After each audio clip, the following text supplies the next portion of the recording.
Ladies and gentlemen, please welcome your presentation party, Barry Herman, the chairman of World Snooker, and Fred Doan, boss of Betfred.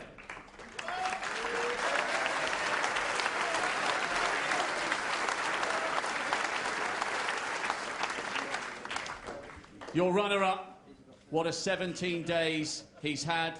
What a brilliant end to a tough season. Ladies and gentlemen, your appreciation for Ali Carter.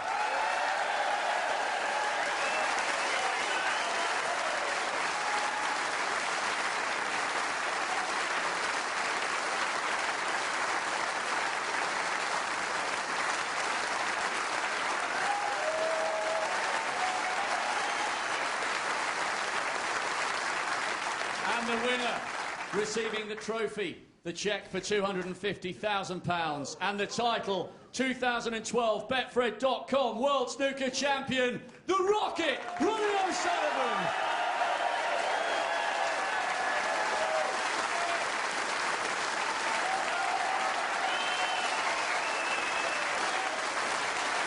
Your champion, Ronnie O'Sullivan.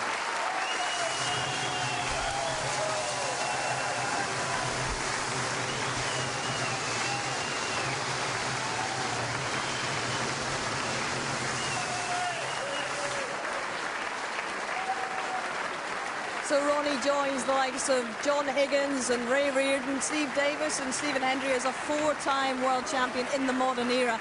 And he's reticent, obviously, guys, to say how many are in him. How many more do you think are in him? As many as he wants to have in him, simple as that. He's got more talent than any human being has a divine right to have. He's been sprinkled with stardust, that boy, he really has. And when he puts it all in, he's unplayable at times. That's how good he is. Sum up his Crucible campaign this time, compared with the other three. I think very controlled amongst the genius that he produced on the table, and at times unplayable.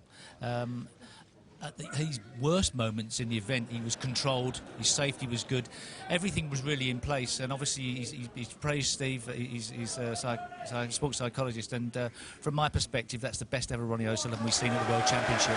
Now, Ali Carter is joining Jimmy White and Matthew Stevens with an unwanted tag at the moment as the only guys to have featured in multiple finals and not one yet. But what has he proven to himself and to everybody else watching here this campaign, John? Well, he's certainly good enough to compete. He shouldn't be thinking about flying an aeroplane. He should be thinking about playing snooker because he's certainly good enough. And listen, he's lost in two finals to a genius twice. Indeed he has. How will you reflect upon this year's championship, Steve? I think it had everything. I think it was a great balance to it. We've seen the introduction of the Chinese players, but I think it was Ronnie O'Sullivan's World Championship by a mile. Indeed, all right. Well, gentlemen, it's been terrific to share these last 17 days with you. I think it's time we all took the long rest. Ronnie's going to take a long rest for a good few months, I would imagine. But that is it from the Crucible for 2012 and the Betfred.com World Championship. I hope you've enjoyed it. It's certainly been controversial. It's certainly been captivating. But at the end of it all, the rocket has landed for a fourth time. Mission accomplished. Bye-bye.